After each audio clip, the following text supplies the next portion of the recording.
வணக்கம் நண்பர்களே. அழுக்கு வேட்டியும் அப்பாவும். அப்பா நன்றாக குடித்திருந்தார். அவர் வரும்போதே குடித்துவிட்டு வரும் அப்பாவை என்ன சொல்லி திட்டுவது என்று எனக்கு தெரியவில்லை. அப்பா குடிப்பது வழக்கமான ஒன்றுதான். அவர் எவ்வளவு குடித்தாலும் தன்னிலை மறந்து கீழே விழுந்து கிடந்ததாகவோ யாரையும் தகாத சொற்களால் திட்டியதாகவோ எனக்கு நினைவில் இல்லை. ஆனாலும் குடித்துவிட்டு வீட்டுக்குள் வருபவர்களை எனக்கு சுத்தமாக பிடிப்பதில்லை. அது அப்பாவாக இருந்தாலும் சரி. காலையிலே தண்ணி அடிக்கணுமா, தண்ணி அடிக்கிறதா இருந்தா வீட்டு பக்கம் வராதிங்க என்று சொல்ல நினைத்தேன். பிறகு அந்த சொற்கள் அவரது மனதை அதிகம் பாதிக்கலாம் என்று யோசித்துவிட்டு அப்படியே விட்டுவிட்டேன். முருகனும் குழலியும் தாத்தா வாங்கி வந்திருந்த அச்சு முறுக்கையும் பனங்கிழங்கையும் வாங்கி கொண்டு பதிலுக்கு சில முத்தங்களை அவருக்கு வழங்கி கொண்டிருந்தார்கள். அம்மாவோடு எத்தனை சண்டை போட்டாலும் அப்பாவை மரியாதை குறைவாகவோ கடுமையாகவோ என் மனைவி ஒருபோதும் பேசியிருக்கவில்லை. அது எனக்கு எப்போதும் ஒரு வியப்பான ரகசியமாகவே இருந்தது. நான் அவரை ஏதேனும் கடுஞ்சொற்களால் பேசினால் கூட உடனடியாக ஒரு கப் தேநீரை அவருக்கு கொடுத்து நான் இருக்கிறேன் என்று ஆதரவு கொடி பிடிப்பாள். நான் அவரை ஏதேனும் கடுஞ்சொற்களால் பேசினால் கூட உடனடியாக ஒரு கப் தேநீரை அவருக்கு கொடுத்து நான் இருக்கிறேன் என்று ஆதரவு கொடி பிடிப்பாள். எப்படி இருக்கீங்க? அதிகமாக குடிக்காதீங்க மாமா. இன்னும் ரொம்ப நாள் பேர பிள்ளைங்களோட நீங்கள் நல்லா இருக்கணும்னு தான் நினைக்கிறேன் என்றபடி அப்பாவோடு தனது உரையாடலை துவங்கிவிட்டிருந்தாள் தாமரை. இனி அவர்களின் உரையாடல் மாலை வரை நீடிக்கும். சின்ன வயதிலிருந்தே அப்பாவை கண்டால் எனக்கு பிடிப்பதில்லை. அதற்கு நிறைய காரணங்கள் என்னிடத்தில் இருந்தன. ஒன்று, அவர் ஒரு ஏழையாய் இருந்தது. இன்னொன்று, அவர் காய்கறி கடை வைத்திருந்தது. ஒரு காய்கறி கடைக்காரரின் மகன் என்று பள்ளியில் சொல்லிக் கொள்வதற்கும் கல்லூரியில் நண்பர்களிடத்தில் சொல்லிக் கொள்வதற்கும் எனக்கு இருந்த வெட்கமும் தாழ்வு மனப்பான்மையும் அவரை எனக்கு பிடிக்காமல் போனதற்கு காரணம் என்று நினைக்கிறேன். அவர் பெரும்பாலும் கடையிலேயே காலம் கழித்தார். அவருடைய கடை பேருந்து நிலையத்தின் பின்னால் நிலையாக இருந்த காய்கறி சந்தையில் இருக்கிறது. நான் சிறுவனாக இருந்தபோது விடுமுறை நாட்களில் வலுக்கட்டாயமாக என்னை அவர் கடைக்கு கூட்டிக் கொண்டு போய்விடுவார். கடினமான வேலைகள் எதையும் எனக்கு வழங்குவதில்லை என்றால் கூட கல்லாவில் உட்கார வைத்து விடுவார். வருகிற பணத்தை எண்ணி வாங்குவது, மீதி சில்லறை கொடுப்பது என்று என்னுடைய பல விளையாட்டு நாட்களை நான் இழந்து போனதற்கு அப்பாதான் காரணம் என்று நான் உறுதியாக நம்பினேன். பலமுறை கிரிக்கெட் பந்தயங்கள் நடக்கும்போது நான் கடையில் அமர்ந்திருப்பது சிறையில் அடைக்கப்பட்ட மனநிலையை தந்திருக்கிறது. ஆகவே நான் அவரை கடுமையாக வெறுக்க துவங்கியிருந்தேன். அவருடைய முகத்தையும் அவருடைய நடவடிக்கையும் என்னையும் அறியாமல் நான் வெறுப்பது எங்கிருந்தோ தொடங்கியது என்று என்னால் கண்டுபிடிக்க முடியவில்லை. அவரது கடையில் வேலை செய்வதற்கு 2 பேர் இருந்தாலும் கூட அவரே பல நேரங்களில் மூட்டைகளை லாரியிலிருந்து இறக்குவார். அந்த காட்சியை காண்பதற்கு எனக்கு மிகவும் எரிச்சலாகவும் அருவருப்பாகவும் இருக்கும். அப்பாவின் மீது நான் வெறுப்பு கொள்வதற்கும் இன்னொரு மிக முக்கியமான காரணமும் இருந்தது. அது அவருடைய உடைகள் பற்றியது. அப்பா எப்போதும் அழுக்கான முரட்டு துணிகளை அணிந்திருப்பார். பள்ளியில் பணம் கட்டுவதற்கும் கல்லூரியில் கையெழுத்து போடுவதற்கும் கூட அவர் அதே அழுக்கு உடைகளோடு தான் வருவார். சில நேரங்களில் அழுக்கு நிறத்தில் மாறி போயிருக்கும் வெள்ளை வேட்டியில் அவர் ஏன் கூட வருவது வெட்கமாகவும் கோபம் வருவதாகவும் இருந்திருக்கிறது. கல்லூரி காலத்தில் ஒரு முறை அவரோடு அப்படி நடந்து சென்று கொண்டிருந்த போது கூட படிக்கும் பெண் தோழிகள் சிலர் கூட்டமாக எதிர்பட்டார்கள். அவர்களின் கண்களில் படாமல் ஒளிந்து நடந்து செல்ல வேண்டியிருந்தது. இருப்பினும் அவர்களில் ஒருத்தி என்னை கவனித்துவிட்டு, என்ன கதிரவா, அப்பாவோட வாக்கிங்கா என்று நக்கலடித்தாள். அவமானமாக இருந்தது. அம்மாவிடம் வந்து, ஏமா அப்பா யாரையும் புரிஞ்சிக்கவே மாட்டேங்கிறாரு, ஏண்டா இப்படி ஒரு ஆளுக்கு மகனா பிறந்தோம்னு இருக்குமா என்றதும் அம்மா ஒன்றும் சொல்லவில்லை. அப்பாவை யாரும் குறை சொல்வது அம்மாவுக்கு பிடிக்காது. அது மகனாக இருந்தாலும் சரி. அம்மா அப்பாவை பற்றி எந்த குறையும் எப்போதும் சொன்னதில்லை. அவர் குடிப்பதை பற்றி மட்டும் அவர் வருத்தப்படுவாரே தவிர அவரை பற்றி எந்த ஒரு வெறுப்பான மனநிலையையும் வெளிப்படுத்தியதாக எனக்கு நினைவில்லை. மாலையில் அலுவலகத்தில் இருந்துவிட்டு வீடு திரும்பிய போது அப்பா அறைக்குள் படுத்திருந்தார். குழலி அப்பாவுக்கு அருகில் அமர்ந்து ஏதோ கதை கேட்டுக்கொண்டிருந்தாள். பொதுவாக காலையில் வந்தால் மாலையில் கிளம்பி விடுவதுதான் அப்பாவின் வழக்கம். நாங்கள் இருக்கும் நகரத்தில் இருந்து 30 கிலோமீட்டர் தொலைவில்தான் ஊர். நினைத்தால் வருவது அப்பா. அம்மாவுக்கும் எங்களுக்கும் பழக்கமான ஒன்றுதான். இன்று வழக்கத்துக்கு மாறாக அவர் இங்கேயே இருந்தது ஒரு பக்கம் எரிச்சலாக இருந்தது.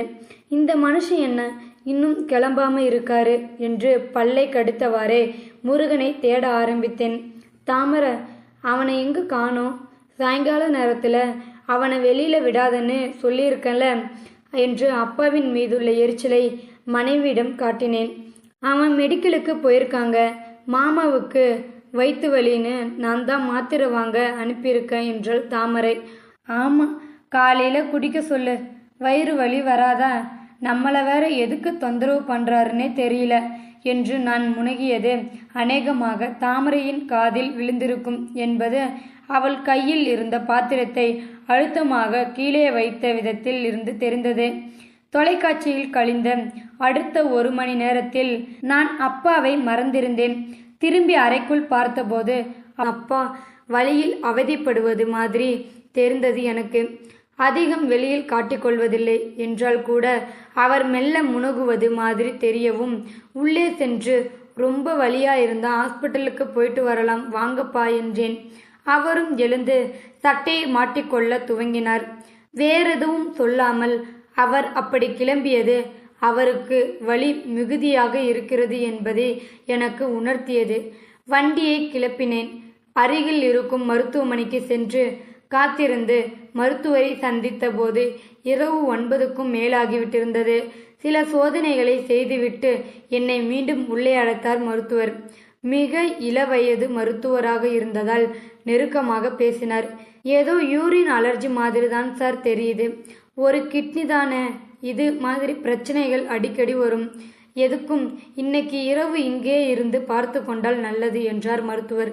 சரி சார், அப்படியே செய்யலாம் என்று சொல்லிவிட்டு அப்பாவை செவிலி பெண் காட்டிய படுக்கை அறைக்குள் படுக்க வைத்துவிட்டு தாமரைக்கு அழைத்தேன். மருத்துவர் ஒரு கிட்னி என்று சொன்னது கொஞ்சம் குழப்பமாக இருந்தது. அடுத்து 10 நிமிடத்தில் மருத்துவமனை வாசலில் தாமரை நின்று கொண்டிருந்தாள். பொதுவாகவே மருத்துவமனை செல்வது தாமரைக்கு பிடிக்காது. அதிலும் உறவினர்கள் அல்லது நண்பர்கள் மருத்துவமனையில் இருந்தால் அவள் வருவதே இல்லை. மருத்துவமனைகளில் நிலவும் ஒருவிதமான கலவையான மருந்துகளின் மனம் தனக்கு வயிற்று குமட்டலை தரும் என்றும், அடுத்த 2-3 நாட்களுக்கு உணவு சாப்பிட முடியாது என்றும் அடிக்கடி அவள் என்னிடம் சொல்லி கொண்டிருந்தாள். ஆனால் அப்பாவுக்கு உடல் நலம் சரியில்லை என்றவுடன் அவள் ஓடி வந்து, இந்த குடிகார மனுஷன் மேலே மட்டும் அப்படி என்னதான் கரிசனையோ என்று மனதுக்குள் திட்டியபடி நான் அவளை உள்ளே அழைத்து செல்ல, அப்பா இப்போது படுக்கையில் அமர்ந்திருந்தார். மாமா, டாக்டர் என்ன சொன்னாரு என்று அப்பாவின் அருகில் சென்று அமர்ந்து கொண்டு அநேகமாக வீட்டில் இடைநிறுத்தப்பட்டிருந்த உரையாடலை இருவரும் துவக்கியது போலிருந்தது எனக்கு. 10 மணிக்கு தம்பி அம்மாவை கூட்டிக் கொண்டு மருத்துவமனைக்கு வந்துவிட்டான். அநேகமாக தாமரைதான் அம்மாவுக்கு சொல்லியிருப்பாள். அம்மா நேராக அப்பாவிடம் சென்று அவரது படுக்கையில் அமர்ந்து கொண்டாள். ஏங்க, காலையில் ரொம்ப குடிச்சிங்களா? ஏன் வயிற்று வலிக்குதா? மத்தியானம் என்னம்மா சாப்பிட்டாரு? ஏண்டா டாக்டர் என்ன சொன்னார்? ஊசி போட்டாங்களா? மாத்திரை எழுதி கொடுத்தாங்களா என்று ஒரு சிபிஐ அதிகாரி அளவுக்கு கேள்வி கேட்ட அம்மாவை முறைத்தேன் நான். போடா, தாமரையையும் கூட்டிட்டு போய் படுங்க, காலையில் வரலாம் என்று அம்மா சொல்ல துவங்கியதும் அதற்காகவே காத்திருந்தவன் போல தாமரையை பார்த்தேன். அவளும் கிளம்புவதற்கு தயாரானாள். முருகன் மருத்துவமனையில் வைத்திருந்த மீன் தொட்டியின் அருகே நின்று கொண்டு மீன்களை வேடிக்கை பார்த்து கொண்டிருந்தான். வாடா கிளம்பலாம் என்று நான் அவனை வீட்டுக்கு கூப்பிடவும், அப்பா இதில் இருக்கிற பிளாக் டைகர் தாம்பா நான் கேட்டுக்கிட்டே இருந்தேன். எப்பப்பா வாங்கி தருவீங்க? தாத்தா கூட்டிட்டு போய் வாங்கி தரேன்னு சொன்னார்ப்பா. அவர் எப்போ வீட்டுக்கு வருவார் என்றான். நள்ளிரவில் ஒரு முறை அலைபேசியில் அம்மாவோடு உரையாடி கொண்டிருந்தாள் தாமரை. பேசி முடித்ததும், என்ன எப்படி இருக்காராம் என்றேன் நான். இப்போ வலி எதுவும் இல்லையாம், மாமா நல்லா தூங்கிட்டு இருக்காராம் என்று சொல்லிவிட்டு ஒரு பெருமூச்சு விட்டு படுத்து கொண்டாள் தாமரை. காலையில் கொஞ்சம் விரைவாகவே எழுந்து மருத்துவமனைக்கு சென்றேன். நான் அதிக நடமாட்டம் இல்லாத அதிகாலை தெருவுக்குள் சூரிய கதிர்கள் மட்டும் சுதந்திரமாய் படுத்திருந்தன. இளநீரை மிதிவண்டியில் கட்டி வீட்டிற்கும் தெருவுக்குள் வருகிற அழுக்கு உடையணிந்த முதியவர் சாலையின் சந்திப்பில் நின்று இளநீரை கட்டி கொண்டிருந்தார். மருத்துவமனைக்குள் நுழைந்து அப்பா அனுமதிக்கப்பட்டிருந்த அறைக்கு முன்னால் சென்றபோது அப்பாவின் குரல் காதில் விழுந்தது. இல்ல மாறி, அவங்கிட்ட கடைசி வரைக்கும் அதை சொல்லவே கூடாது. ஏன்னா அது ஒரு பெரிய குறைவாகவே போயிடும். தேவையில்லாம அவனுக்கு பயம் வரும். இதுவரைக்கும் அவனுக்கு கிட்னி பிரச்சனை எதுவும் வரவே இல்லை. ஒருவேளை அவனுக்கு இந்த ஆப்ரேஷன் பண்ணின விஷயம் இப்போவே தெரிஞ்சா கூட மனசளவில் என் புள்ள உடைஞ்சு போயிடுவான். நமக்கு ஏதோ குறை இருக்குன்னு அவனுக்கு மனசில் படக்கூடாதுன்னு தானே இந்த விஷயத்தை நாம் இவ்வளவு காலமாக மறைச்சோம். இப்போ திடுதிப்புன்னு அவன்கிட்ட சொல்ல போகிறேன்னு சொல்கிறியே. இல்லைங்க, உங்கள் மேலே அவனுக்கு வர வர பாசமே இல்லாமல் போகுது. நீங்கள் அந்த பையன் மேலே எம்புட்டு பாசம் வச்சுருக்கீங்கன்னு இப்போவாது அந்த பயலுக்கு தெரியட்டும். ஒத்த கிட்னியை அந்த பயலுக்கு கொடுத்துட்டு நீங்கள் பட்டப்பாடு எனக்கு தானங்க தெரியும். அந்த வலி வேதனையும் நகண்டு நகண்டு போய் டாக்டர்கிட்ட நின்று என் பிள்ளைக்கு ஒன்றும் ஆகாதில்ல சார்னு நீங்கள் அழுத கண்ணீர் இந்த பயலுக்கு என்னங்க தெரியும்? இந்த பையன் வளர்ந்து செழிச்சது எல்லாம் நீங்கள் போட்ட பிச்சை தானங்க. நீங்கள் சொல்லக்கூடாதுன்னு சொன்ன சத்தியத்துக்கு கட்டுப்பட்டு இவ்வளவு காலம் நான் பொறுமையாக இருந்தது போதும் என்று அம்மா விசும்ப துவங்கியிருந்தாள். இந்த உரையாடலின் மைய புள்ளியை நான் உணர்ந்து கொண்ட போது மருத்துவர் சொன்ன ஒரு கிட்னி குழப்பம் என்னிடம் இல்லை. எனக்குள் அப்பாவை குறித்த இனம் புரியாத உணர்வுகள் சுற்றி அலைய துவங்கியது. எனக்கு பள்ளிக்காலம் வரையில் நடந்த தொடர் சோதனைகளும் மருந்து மாத்திரைகளும் நினைவுக்கு வந்து போயின. என்னை சுற்றி அந்த அதிகாலையில் இருள் சூழ தொடங்கியிருந்தது. எனக்கும் கீழே இருந்த மருத்துவமனை கட்டிடம் இன்னும் சிறிது நேரத்தில் இடிந்து விழும் போலிருந்தது. எனக்கு அழ வேண்டும் போலிருந்தது. சத்தம் போட்டு அழுது விடுவனோ என்று நான் அஞ்சினேன். மெல்ல அங்கிருந்து நகர்ந்து வெளியில் வந்தேன். விரைவாக வண்டியை எடுத்துக்கொண்டு வீட்டுக்கு போன போது தாமரை பிள்ளைகளை பள்ளிக்கு தயார் செய்து கொண்டிருந்தாள். தாமரை என் முகத்தை பார்த்தாள். என்னங்க, மாமா எப்படி இருக்காங்க? டாக்டர் எதுவும் பயப்படுற மாதிரி இல்லைன்னு சொன்னாரா? இன்னைக்கு மதியானம் வீட்டுக்கு கூட்டிட்டு போகலாம்னு அத்தை சொன்னாங்க என்றாள். நான் அமைதியாகவே இருந்தேன். பிறகு முருகனை பார்த்து, முருகா, இன்னைக்கு லீவ் போட்டுடலாம். தாத்தா கூட ஆஸ்பத்திரியில் இருந்து விட்டு அப்புறமா நீ போய் அவர் கூட பிளாக் டைகர் வாங்கிட்டு வா என்றதும் என்னை முருகன் வினோதமாக பார்த்தான். நாங்கள் மீண்டும் மருத்துவமனைக்குள் நுழைந்து அப்பாவிடம் சென்றபோது சுவற்றில் யாரையோ இவர் நல்ல மேய்ப்பன் என்று எழுதி போட்டிருந்தார்கள். எனக்கும் அவர் கீழே நின்று கொண்டிருந்தது மாதிரி தெரிந்தது.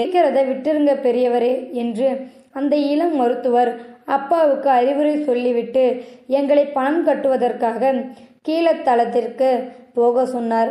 அப்பா படுக்கையில் இருந்து எழுந்து நின்றார். கீழே வைக்கப்பட்டிருந்த மருந்து குப்பி ஒன்று அவர் காலில் தட்டவும் கொஞ்சம் தடுமாறினார் அப்பா. எனது கைகளால் அப்பாவை அணைத்து பிடித்து கொண்டேன். நான் மெதுவா வாப்பா என்று சொல்லிவிட்டு கீழே குனிந்தேன். அப்பா எனது கண்களில் இருந்து வழிந்து கொண்டிருந்த கண்ணீரை பார்த்து விட்டார். ஏண்டா ஐயா, அதான் ஒன்றும் இல்லைன்னு டாக்டர் சொன்னாரே என்று சொல்லிவிட்டு, இவன் என்ன சின்ன புள்ள மாதிரி அழுதுகிட்டு சொல்லு மாறி என்றார். எதற்காகவோ அப்பா என்று கத்தினான். முருகன் அந்த சொல் உலகில் உச்சரிக்கப்படும் மிக உன்னதமான சொற்களைப் போல என் காதுகளில் ஒலிக்க துவங்கியது. அழுக்கு வேட்டியாலும் காய்கறி கூடைகளாலும் இத்தனை காலம் மறைக்கப்பட்டிருந்த எனக்கான அப்பாவை நான் கண்டுபிடித்து அவரது காய்த்து போயிருந்த கைகளை நான் கொஞ்சம் இறுக்கமாக பற்றி கொண்டிருந்தேன். அப்பாவின் உடலில் மிக இன்றியமையாத பணியாற்றும் ஒரு பகுதி எனக்குள் பொருத்தப்பட்டிருப்பதை என் வாழ்க்கையின் மிக பெரிய வரமாக அந்த கண்களில் நான் நம்ப துவங்கினேன். தெரிந்து கொள்ள முடியாத பல தியாக வரலாறுகளை சுமந்து கொண்டு நம் கண்முன்னே நடமாடி திரியும் நல்ல மேய்ப்பர்களை நாம் தான் பல நேரங்களில் கோவில்களுக்குள்ளே போய் கடவுளை தேடி திரிகிறோமே என்று தோன்றியது. எனக்கான உலகம் அப்பாவினால் எனக்கு வழங்கப்பட்ட ஒற்றை சிறுநீரகத்தின் அச்சில்தான் சுற்றி கொண்டிருக்கிறது. என்பதை நான் அறிவதற்குள் வீடு வந்துட்டேன். வாசித்ததில் சுவாசித்தது கண்களை குளமாக்கியது. இந்த வீடியோவில் கருத்து உங்களுக்கு கண்டிப்பாக பிடிச்சிருக்குன்னு நினைக்கிறேன். பிடிச்சிருந்தா லைக் பண்ணுங்கள், ஷேர் பண்ணுங்கள், கமெண்ட் பண்ணுங்கள். தேங்க்யூ ஃபார் வாட்சிங்.